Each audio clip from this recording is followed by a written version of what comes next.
तर आखाती युद्धाचा परिणाम हा JNPA बंदरावर होतोय। परिसरात सध्या मोठ्या प्रमाणात कंटेनर अडकून पडल्याचं चित्र आहे। आखाती देशांमध्ये सुरू असलेल्या युद्धजन्य परिस्थितीचा परिणाम थेट भारतातील बंदर व्यवस्थेवर आणि विशेषतः महाराष्ट्रातील JNPA बंदरावर होताना दिसून येतोय।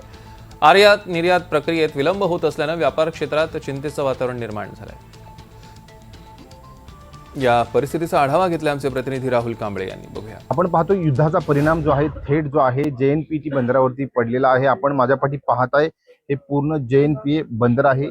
इथून जगामध्ये आयात निर्यात होते आणि आपण जर पाहिलं हे चित्र या ठिकाणी पाहताय कंटेनर्सच्या लाईन लागलेल्या आहेत।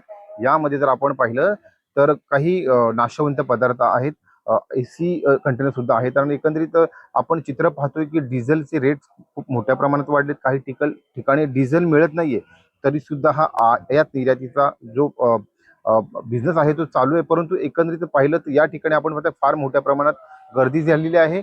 देशामध्ये काही ठिकाणी आपण पाहतोय निवडणुका होत्या, त्याच्यामुळे हे चालक जे आहेत काही ठिकाणी आपल्या प्रांतामध्ये गेले होते, परत आले नाहीयेत।